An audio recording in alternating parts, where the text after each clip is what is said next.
You know that feeling, right? Staring at a spreadsheet so packed with numbers it just kind of looks like static? Yeah, we've all been there. But here's the thing, hidden inside all that noise, there's a story. And today, we're going to find it. We're going to learn how to take that messy data and turn it into a clear, compelling message that people actually remember. Look, it's a super common feeling, right? Just being totally swarmed by raw data and having no clue where to even begin. But what if I told you there's a simple toolkit that can help you cut right through all that clutter? A way for you to present what you found with total confidence and clarity. Well, that's exactly what we're about to get into. And hey, the goal here isn't to turn you into some kind of master statistician, okay? No, it's about making you a data storyteller, someone who can grab complex information and make it instantly understandable for pretty much anyone. So think of this as our journey for today. We're starting with the problem, which is raw, messy, confusing data. And where are we going to end up? With a solution, a clear, compelling story that makes your point absolutely impossible to ignore. It really is all about finding that narrative hidden deep inside the numbers. Okay, so how do we actually do that? Well, we're going to build our whole toolkit around 3 core methods. You can just think of these as the essential building blocks for presenting any kind of data and doing it well. So we've got the textual method, that's for highlighting one key figure. Then there's the tabular method, which is all about organizing everything. And finally, the graphical method, which is where we turn numbers into some really powerful visuals. All right, let's dive into the first 2 methods. These are really the foundational tools. Before you can jump in and make a really slick-looking chart, you've got to know what information you're trying to highlight and, how to organize it cleanly. And that's exactly where text and tables come into play.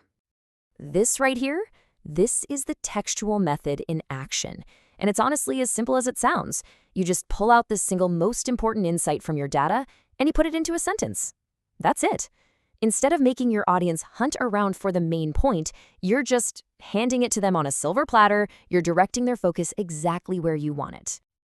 So that sentence we just saw, where did it come from? Well, it came from this table, and this is our second tool, the tabular method. It's all about organizing your figures neatly in rows and columns. See how they work together? The text pulls out the big headline, and the table is right there to provide all the backup, all the evidence. So why bother with a table? Well, for one, it brings order to chaos.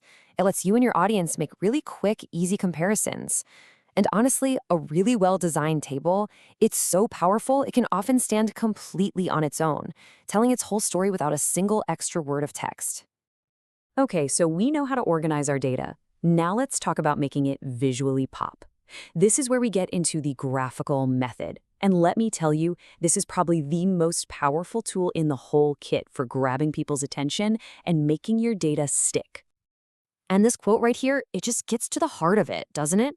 Let's be real, not everyone loves staring at a table full of numbers.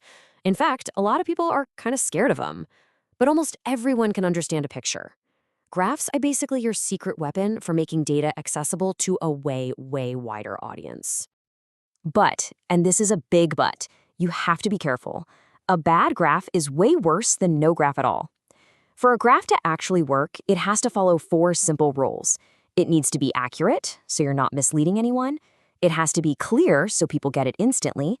It needs to be simple, so it doesn't feel overwhelming.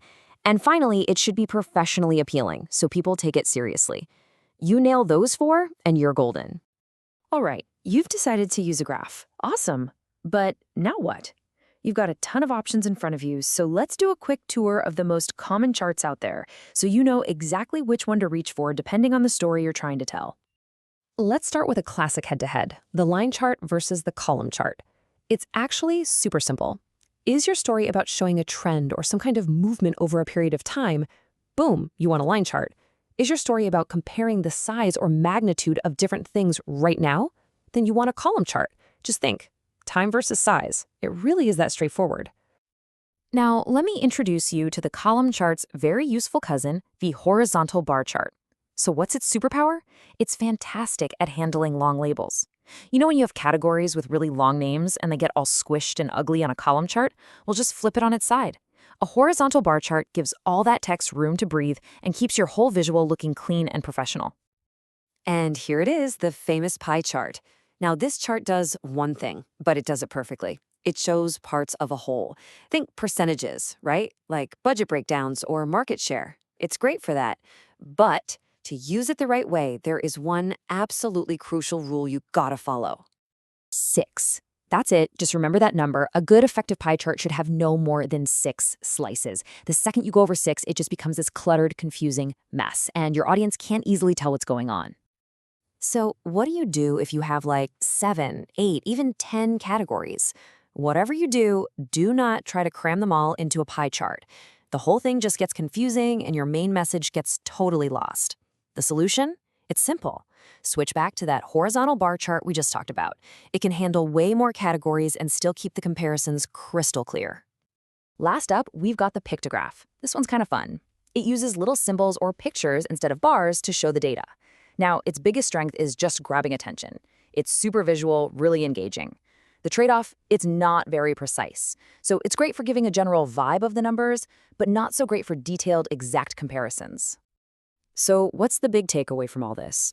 It's that there is no single best way to show your data. There just isn't.